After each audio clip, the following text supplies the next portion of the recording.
Like to call the meeting to order. We'll start with the pledge.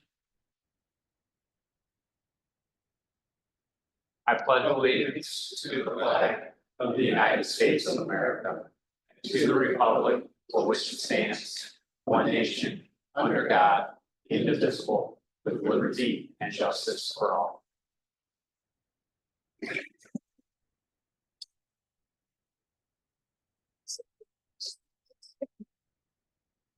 Roll call, Jill. Jeremy McCart, Here. Bernie Paparad, Here. Roseanne Bozak. Here. Travis Dunlap, Present. Gordon McCormick. Here. Michelle Watkins. Aaron Adcock. Here. Approval of minutes, October 7th, 2024. So moved. Motion and second, any discussion? Roll call, Jill. Bernie Paparad, Yes. Roseanne Bozak. Yes. Travis Dunlap, Yes. Michelle Watkins, Yes. Gordon McCormick, Aaron Adcock, Yes. Jeremy McCart. Yes. Communication bills and expenditures.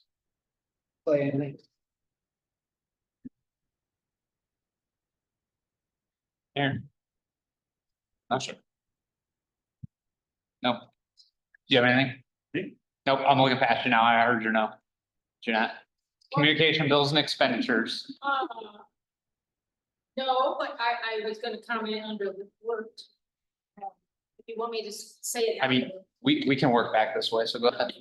Okay, so on the 25th, we Global sent a letter to, Putnam Builders, to the president of the plan commission, and also to the secretary. We reviewed phase 5 of, the village, and for the performance bond and for the payment bond, and we paid, I'm just gonna.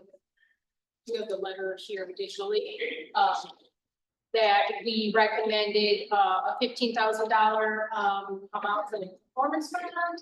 And rounded to 15,000 for the payment bond, it's actually $14,864.95. And that's based on 10% of, just what the town code says, 10% of the items that are left. No, 10% of the infrastructure. So those were our amounts that we recommended for the performance bond and then the payment bond, and we recommended that once those bonds are in place, that the plan commission can accept the infrastructure for phase 5. We're still reviewing phase 6, 7, and 8. But that was our comment, the communication we gave to the plan commission for phase 5.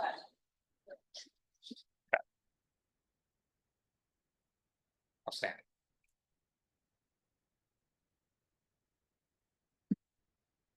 Old business, it's not on here, but I overlooked it. We were talking about culverts. Building commissioner and I had met and spoke about a few things about it in regards to what we discussed. Still working on hopefully getting a draft back to the board. And I do expect that we're going to consult Shem a little bit, or we would like to, on some of his recommendations. With, I guess, consideration from this board, I have a couple things that I need to look at, but I would kind of be looking for someone to give that recommendation that we consult Shem in regards to the culverts. But I don't want to involve him until we have it in a point where we feel like it's close. I don't want Shem to have the entire burden of building the entire thing. Nor do I want to incur the cost of having him build the entire thing with all due regard. So.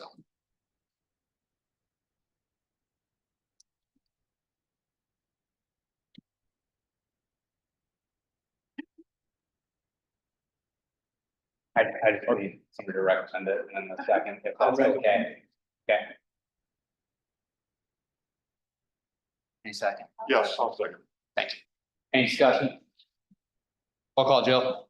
Bernie Paparad, Yes. Roseanne Bozak.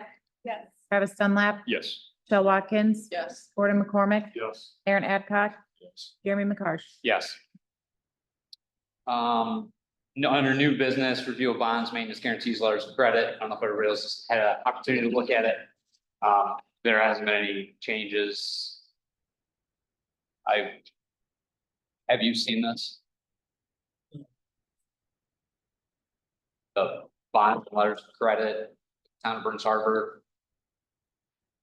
It gives a summary of it.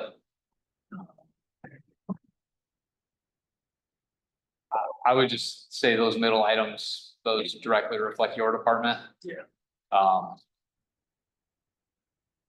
So you might want to look at the status on those. So I think they're both past their dates. And they may need to just be off of there, but I believe our clerk treasurer needs to be told to remove them if it's been handled. But that's all I got on those. And next thing under new business, informal discussion, site plan review, Old Thought Homes. I, You can stand somewhere in particular or? anywhere you would like. Or you need to If stay? you're fine, if you're comfortable there, I think we're okay. It's informal. You're not gonna block anybody's view, but if you're comfortable sitting, sit. Obviously, we appreciate it. I'm Ed Rector, this is Kevin Pasco, we're with Old Thought Homes. We're here tonight to, basically, as your agenda says, to have an informal discussion about your Westport site across the street here and the potential for residential development here in Burns Harbor. So most of you, or maybe none of you know who Old Thought Homes is. I'm just gonna give you a quick marketing spiel, just so you know who we are, where we're coming from. And then we'll kind of walk through what our site plan sketch plan is here. So Old Thought Homes, we're a local developer. Fritz Oldhoff started the company in 1961, primarily in Lake County, building apartments and attached homes, Cherville area, Dyer area. Eventually, he grew into building single-family detached and single-family attached homes and developing communities, again, primarily in the Lake County area. In the years that followed, he expanded his reach, as you might consider it, into Porter County and into other surrounding kind of communities here.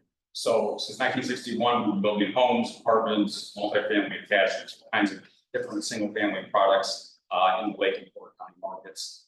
About 10 years ago, Mr. Oldhoff retired and decided to pass the business along to his sons. So there's now 3 sons. We're still a family-owned company. There's 3 sons that run the organization. There's Todd Oldhoff, Fritz Jr., and Scott Oldhoff. All 3 of those guys represent a different aspect of the company. We have a development arm, which Kevin and I are part of the development arm. We have a production arm, a home building side, which Fritz kind of oversees the production of the homes. And then we have Scott Oldhoff, who kind of manages the finances of the homes. The 3 brothers looked to expand Oldhoff even further than what their father did. And so in that same time period, about 10 years ago, we started to look at other markets. We are now pretty much in most major markets in Indiana. So we're here in here in Porter County, from Lake County.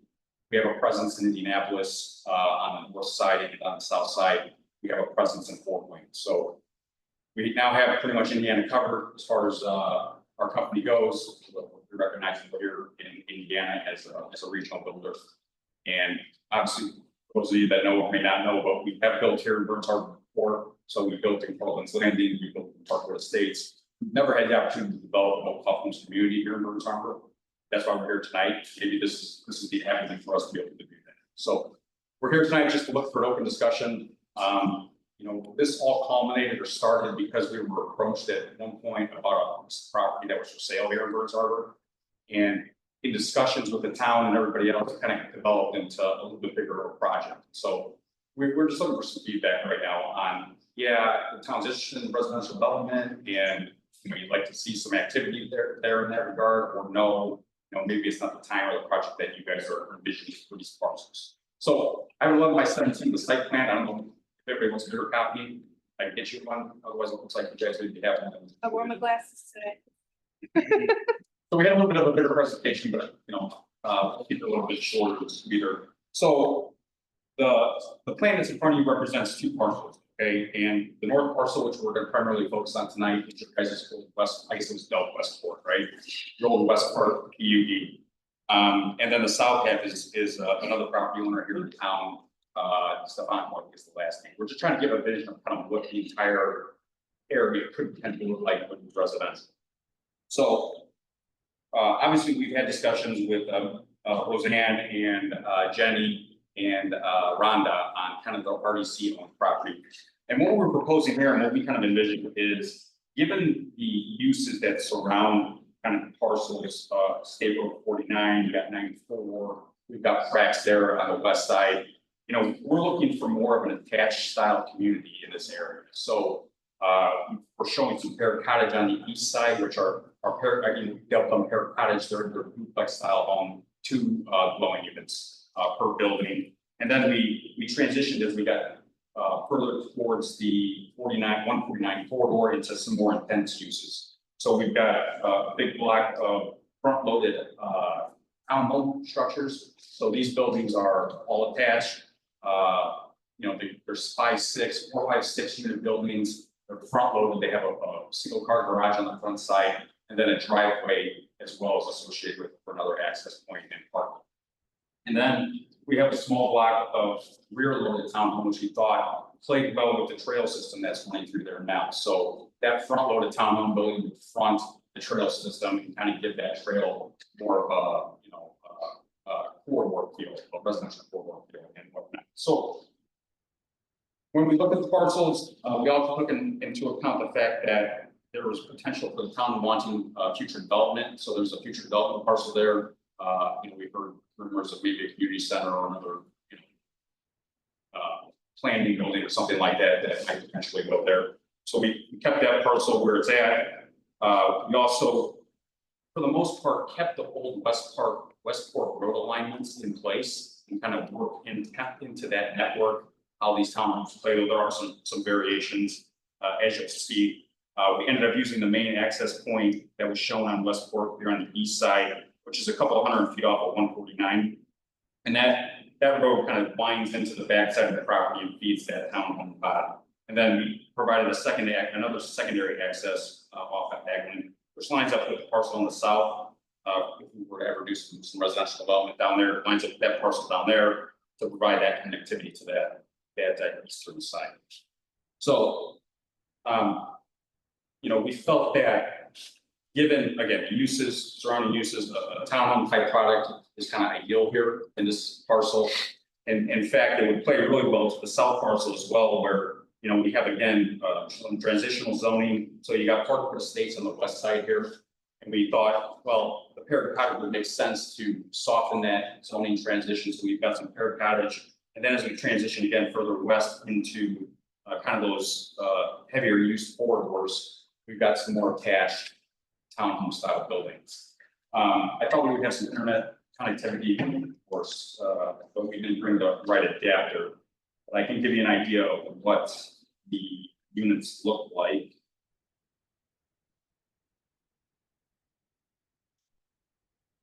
Oh, guys, I had to show you some of my iPad, but this is the front-loaded townhome building. So it kind of has the farm kind of look to it. We've got the vertical board bed siding. We've got some of the covered doorway entries with you know, some of those low sloped roofs that kind of give that farm feel. So that's the front-loaded building style. So it's kind of hard to see. I think we had with the electronic. And then we were proposing the paired cottage, which is just as it says. We have a couple of different models, but again, they're all front-loaded, attached paired cottage style homes. We've got a few different elevations. Every product that we do, it has multiple elevations. So we have a traditional style, we have a farmhouse style, we have craftsman style. So they're all have many different fronts and looks to them. Paired cottage. And then we have the front-loaded townhome, or the rear-loaded townhome, just the streetscape view of that. So those garages in the back. Every unit has its own private 16-foot courtyard space. So that provides some yard space for each owner. And those, so these ones here that you're showing us, that would be what would be That would be bordering facing and like the trail? Yeah. Okay. Okay. to give it that kind of residential. Right, corridor, right. Yeah, so.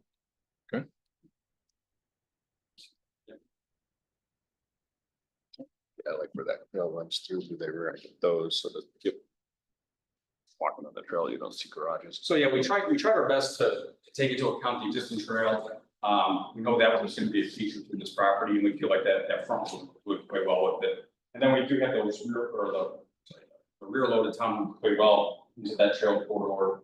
And then we had some front loaded townhome units that we thought, with a good mixture of different styles. Now, the styles, again, that we envision here are kind of more farm-esque, so they're gonna have that farmhouse style. Our rear loaded townhome has that farm kind of look to it. Our front loaded townhome has that farm style look to it, and then our Perry Cottage has a farmhouse elevation as well. So we kind of make this, we can kind of mold this community into kind of like a farming, residential, urban kind of community around that trail. So I think that's kind of what we discussed for the most part with Jenny and I'd say Roseanne and Tina.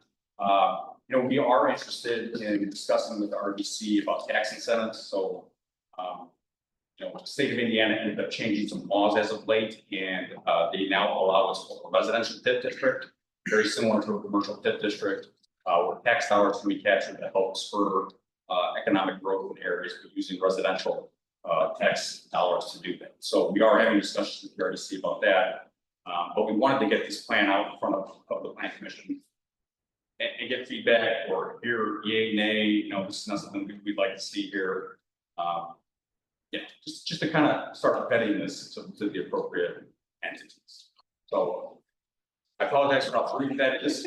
I'd be happy to talk about anything more specific if you want, or show the elevators again or whatnot. But that's kind of how we envisioned Westport PUD being laid out, and then how potentially the southern parcel could also be brought into the fold. Okay. Kevin, I'd be happy to answer any questions you guys might have as it relates to that. I feel it's a very good plan. I have a couple small issues with the property on the north side of Hagelin Road. The first road going north on my Hagelin is first off going north and going west or east, I'm sorry. The intersection is right on top of the pipeline. Yeah. They dig it up, there's no access to people on the north end. That's a good observation. Yeah. I feel we need to have access on north end of the future development area. Westport Road. Yeah, I think in the original Westport, there was a secondary access that kind of tied in, and we could definitely look at making that. Because otherwise they dig it up. No way. That's a good point. That's a good point. On the east side of the property on the north, just like Lake Park did, they had a spurt off the future to tie into this one.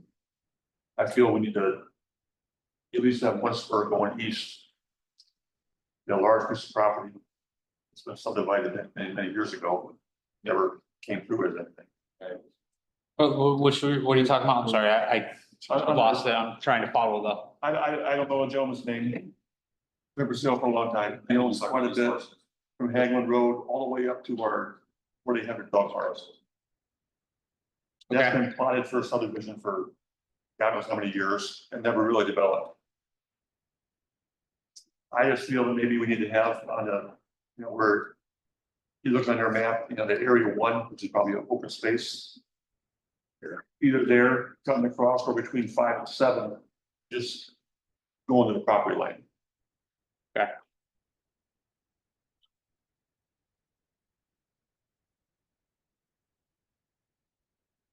So we have some connectivity if it was to develop more residential. Other than that, my biggest thing is that intersection is going to have 5 months. That's not. I do want to point out something that I didn't really mention here,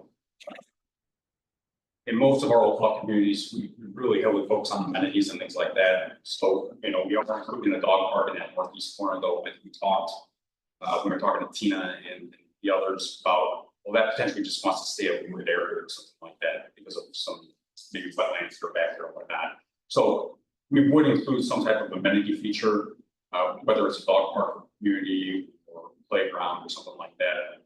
That would definitely be incorporated into these projects. We find, you know, with our town products, the dog parks are really popular because it gives those individuals somewhere to walk their dog or free for because, you know, they don't have a large yard for those types of pest plants. So we do kind of focus on that type of amenity. You know, we would have entrance markers on both roads and in multiple locations where there's an entrance. But we like to set off our communities with those entrance markers. And then our detention facilities, we would envision those to be all wet bottoms, ponds, and then we put fountains in them. So we like to use those kind of as a feature as well. So What kind of depth would you guys intend on those? If they're wet bottom? If your stormwater ordinance requires a certain depth, which sometimes we're held to, it's usually 6 to 7 feet. Deep. So we're not talking diving on like lake. Right. Park there, but you know, 7 feet is usually deep enough. Whose responsibility with those ponds It would be? be the HOA. The pumps. Yeah, everything I just described would be maintained by the HOA. Unless for some reason the town wanted to take the amenity or something like that, we have those discussions, but we typically don't find that in the case, so.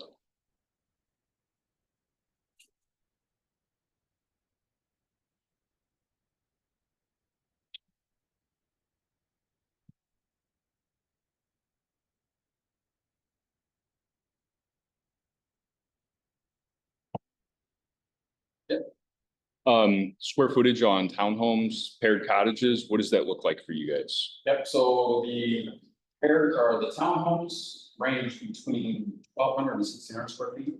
Okay. And then the paired cottages, Usually about 1,500 to, well, 1,400 to 1,600 square feet or about. Okay. Depending on floor plans. And then the front loaded townhomes are a little less than 1,500 square feet. There's also an optional sunroom on some of those that bumps it up to 1,542 square feet. so all around 14 to 1,600 square feet.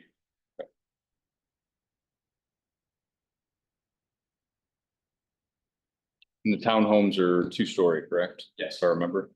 Okay.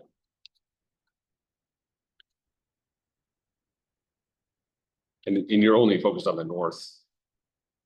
Like at this point, and then that south would just be, It Like- could be a future add-in or something like that. Again, we've had some very high level conversations with the property, not the property, but the third agent. You know, we're here tonight to try to understand, you know, what the desire is for residential.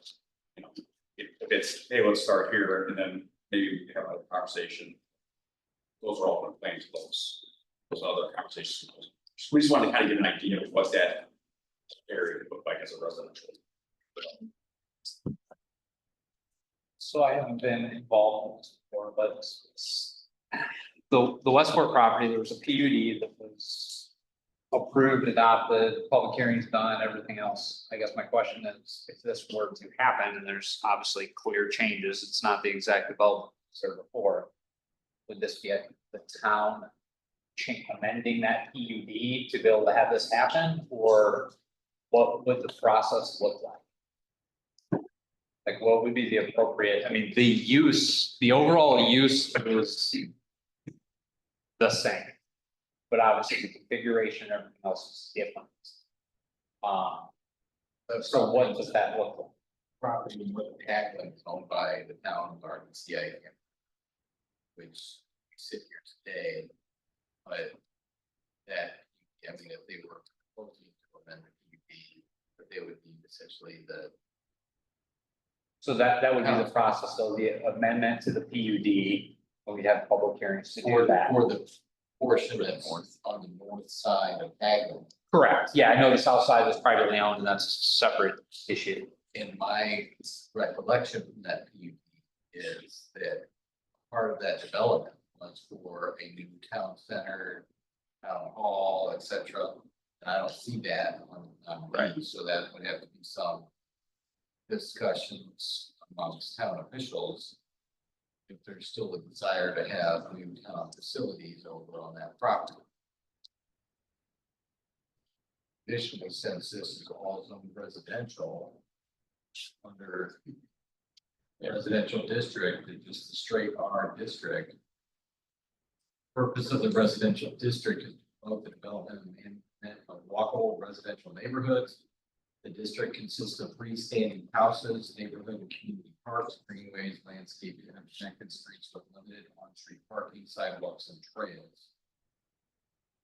And it goes on, it's in section 15-7-1 town code. I'm not sure if townhouses would qualify, so there would have to be a rezone or. And that's in the use table 5.2. Right, Where and that's outlined. I understand that. I guess my question is the PUD. So look, like the use isn't changing and I understand the PUD needs to change. But the previous plan that was there had these same style homes built as far as like townhomes, multi-unit, like, and that was previously adopted in that The PUD. previous PUD did not touch anything south of Hagel. That's right. Yeah, but that's a separate thing. Yeah, we might, we started to get that in the contract. I think mentioned Russell, we would come up with owner's request for PUD change. For the south. For the south half, Yeah. north so- half, right, it's already secret. That's kind of what I'm thinking. I'm just trying to understand the process is whether it would literally just be. If the town wanted to move forward with this plan in conjunction with them, then they would need to petition to have the PUD amended. Okay. That's what I was getting, because the south end, if that's not It a, would be a separate petition, but that's, okay. I mean, I like to, I think it's smart the way. Using the previously identified crossing, seeing as that pipeline has already been. An absorbent amount of money spent to reinforce it for vehicular crossing, and I think that's probably why that. Southeast section doesn't necessarily connect with the northwest section. Financially, it doesn't make sense, so. Yeah, I think it's a creative way for a piece of property.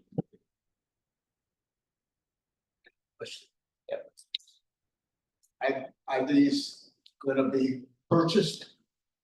Townhomes and everything, not rents, the units? the intention would be for sale. Okay. At this.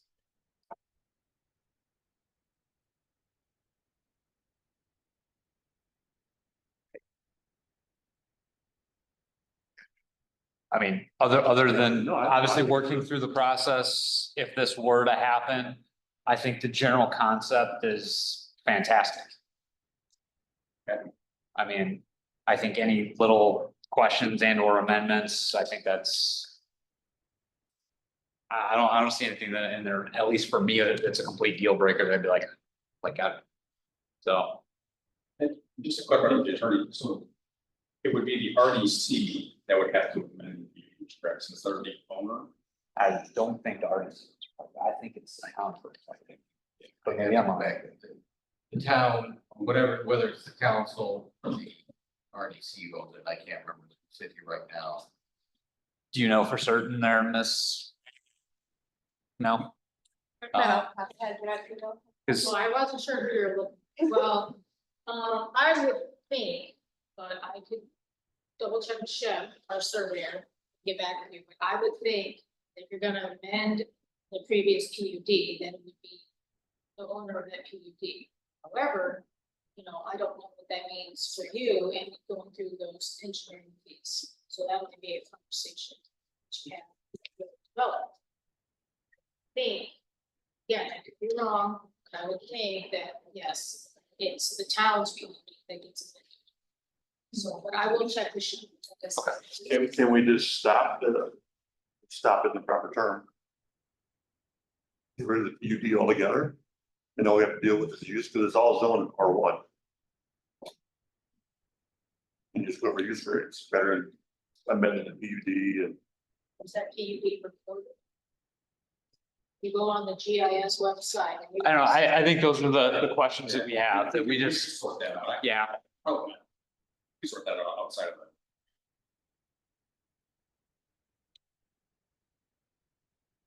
Yeah. Other than that, I mean, Do little tweaks on the road situation. yeah, that, and then obviously you'd have the same hiccup if that south end. Even on that south end. Through as whether far as it- like- roads, it'd be, I know you guys have a cul-de-sac, like one way in. tied in like into Lake Park Road on the southeast side, like it would, I'm always watching one way in, one way out, is never a good idea in my opinion, But but it does look like, are you talking about the fact that they did? connect it? yeah, well, on the southeast side, but on that south side, on the southwest, where it's just, you know what I mean?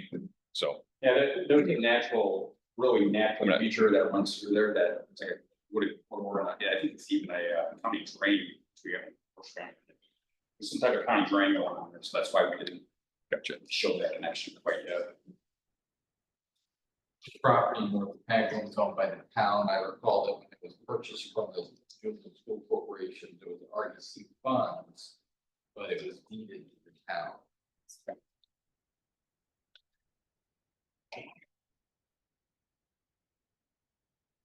That's all I got. I don't have any more Well, that's questions. perfect. Anybody else? Like any? Cool. We'll take that back and we'll. Well, I mean, I appreciate you bringing it to us. So we have some idea, because otherwise, Yeah, we sometimes there's some big plan and it comes here and then we're just like, this is a problem. So, that's what but we'll try to. yeah, absolutely. Us too. Yeah, so we'll get back, maybe our, you figure out semantics, how that works. As far as the approval process goes. Okay. Appreciate you guys' time, what we do. Thank you.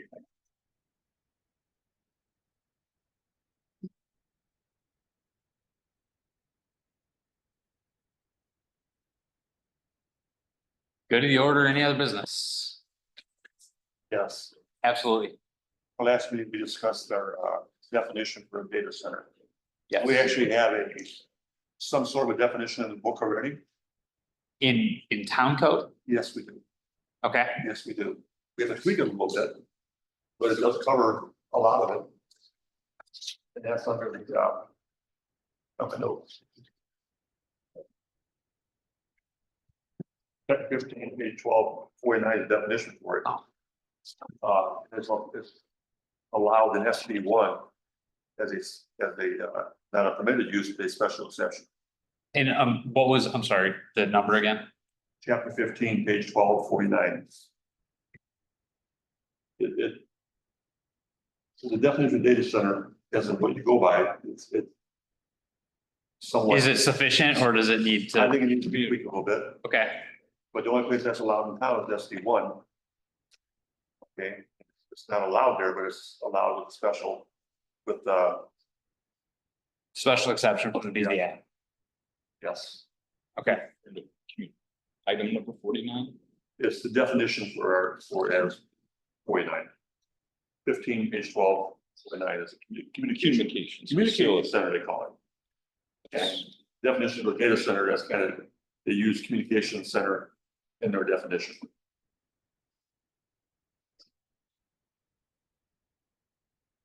yeah, What page is that again? so he said 15-12.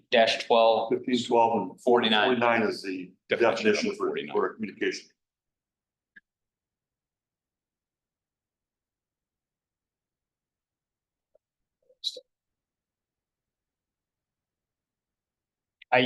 I do, like, just adding on to what Gordon you're talking about, I think regardless, no matter what happens, like, one of the things that we have to start, at least as board, is making sure that we have a definition for this. But I just don't want to And- wait, I don't want to wait till January meeting to do it, then the 90 days is up. I agree, so What's along with involved- reviewing that and either making any suggestions for changes to the definition and or whatever we need to do with that to make sure that, and do we need to define that as certain sizes to be able to have to define from something that is 1,000 square foot or something that is Here's a Walmart. description, okay?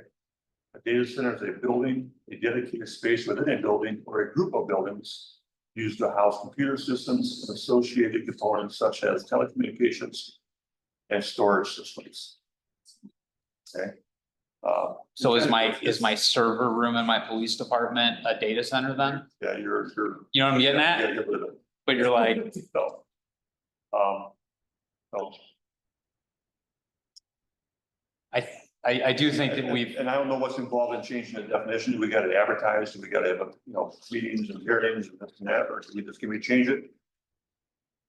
Well, I think- Be done. anything changing to town code, we would have to have, in order to adopt an ordinance, to add to our town code, we would have to have a public hearing for, which fine, but what we need to do is come up with a definition before we get to that step that everybody is comfortable with, or I guess the majority of us are comfortable with. I just don't wanna wait till December. We do 30 or 90 days. Well, with that being said, do we want to establish a subcommittee to work specifically just on definition for a data center to be able to have something to discuss at our next meeting? Yes? Yeah. No? Is there anybody that wants to get to this committee? I'll do it. One person. I get you. I get you, and I get you. I have no problem working on. How many people do we need? We can have 3. Right, is that? Subcommittee, maximum 3? Yes. I just wanna make it a public meeting. Or not to. I can help too, if that, I mean, you need Okay. 3. I'm available like Thanksgiving morning, so we can do it. I'm probably on Fox, so don't quote it, like, I'm probably here anyways. So if you just wanna, for the minutes, there's a subcommittee that we established that in reference to defining a data center. And that's it. Gordon, Aaron, and myself.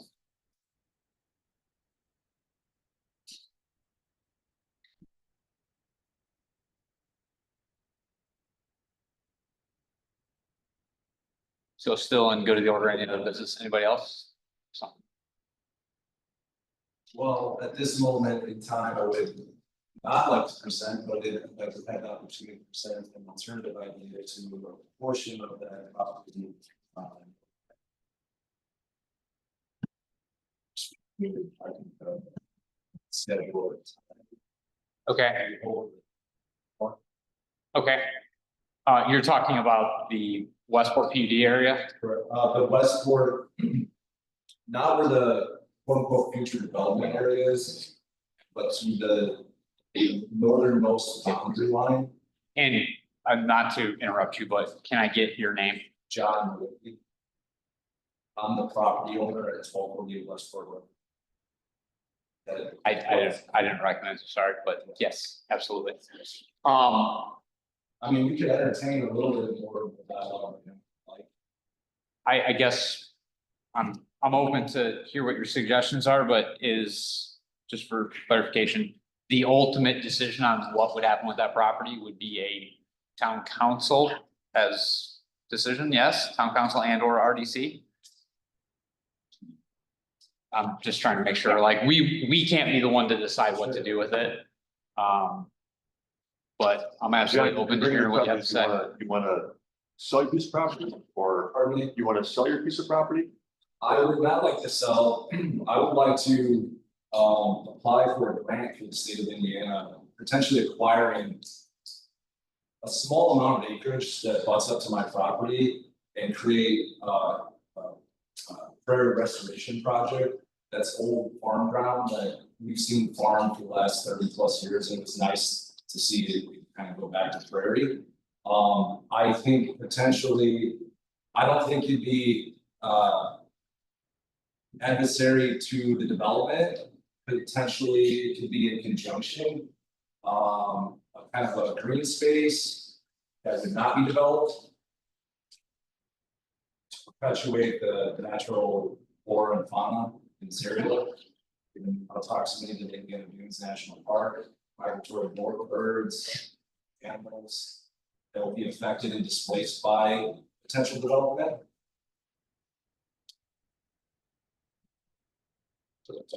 So is, like, I'm looking at this, I'm seeing trees, and so is the very north border, is that where your property is alongside of that? Okay.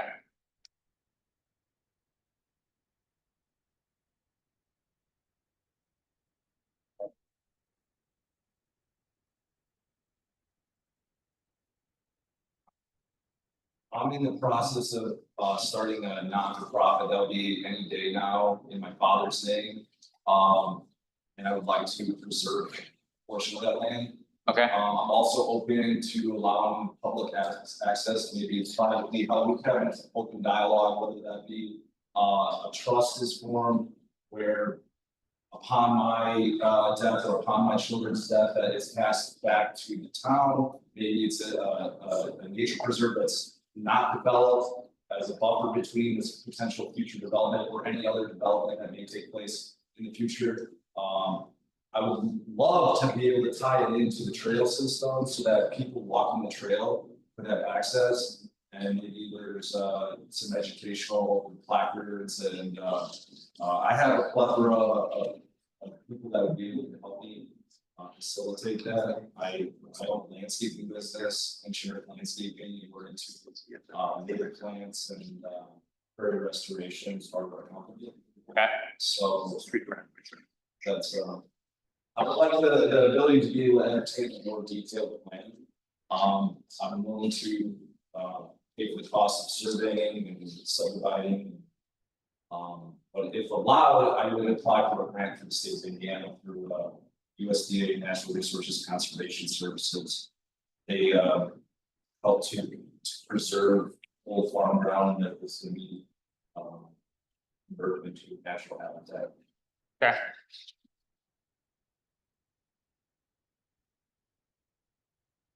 Roseanne. What? His request as far as the use for the land. Would the RDC be the appropriate place to be able to be discussing that use of that land? Or would that be at the town council level? Is what he's talking about is the property that's owned by the town? Correct. This same piece of parcel, well, a portion at least I'm of this asking for a piece of small parcel. sliver for the humanity, for nature.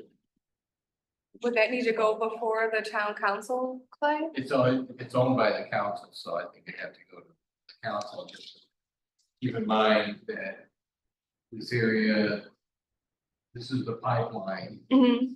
going right here, so there's a short distance between this larger piece and where I think Tom had suggested the dog park, so with dropping this border south, we're gonna have even less to get to that area.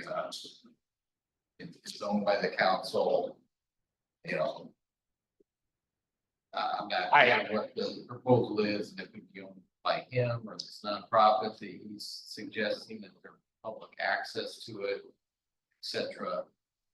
But I think that's something that we have.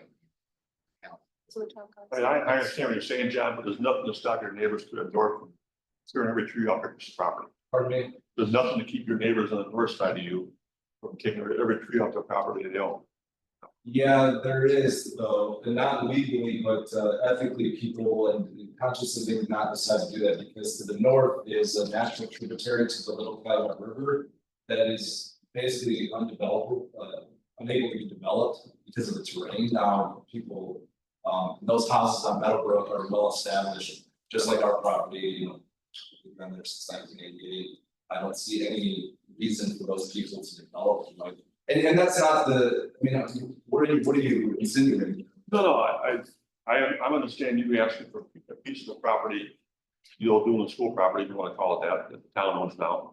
You want to make it as a buffer zone to help, so it's not up against your property and all homes. Yeah, that's part of it, but the mainstay of it would be prairie restoration, public use. Well, Educational, you know. no, and nature. I absolutely understand what you're saying. Ultimately, that decision though of what the town decides to do with that, like that would happen at the town council level. Because the property, they are the property owner, if you will. With them talking to us, obviously they've been in discussion to figure out, like, because this was a similar design to what had previously been approved. They were making sure that, hey, we didn't see any significant changes in this that wouldn't allow this type of development to happen. But if you wanted to petition the town and talk to the town, like, you would just need to do that at the town council level. And then if an established plan for development of that piece of property, like if you guys were potentially to come to an agreement, then any plan, if it needed to come before plan commission, then that'd be the time that we would be talking about exactly what and how to use it. But yeah, I would definitely be speaking to the town council, if Yeah, that's the understanding. I feel, you know, that it could be in conjunction with the development and maybe reduce it slightly, but, I think potential buyers would have a nature preserve in the backyard versus private property, you know, well, private property, but, you know, we could have language in there that it's not ever gonna be developed, is that would be the intention, my intention. So, and it would provide a buffer between the development and our property there, which is right on the line. Those homes and the retention pond, they're gonna change. They're gonna change the use of the soil and the water and everything. Right there on the border. 30, you know, we've been there since '88, so 30, going on 40 years, it was modern agriculture. You know, now it's kind of, it's returning back to its original state. Becoming a little bit more of a steward of land to perpetuate that, I think would be beneficial to everyone involved. The town, the public, potential homeowners in that new development site. The national park, which is right down the road, just over there on Westport, we have Calumet River, there's access to the national park right there. So some of that wildlife is gonna be displaced. So that's just not. Okay. I mean, ultimately, I can't, I mean, I'd love to see it be a golf course, but I don't get to choose what, like, because if I had the sole vote, you know, it would be something in that vicinity, but I get it. So ultimately, I don't have that decision. The only thing I can do is evaluate plans that are presented before us, but that would need to be decided by the property owner, which is the town. And we don't have any say on it. So. What date is the excuse the town council? So town council is not this Wednesday, it's next Wednesday, so it's the 13th. And then afterwards, if you have any other questions, I'll be glad to answer them, or try to answer.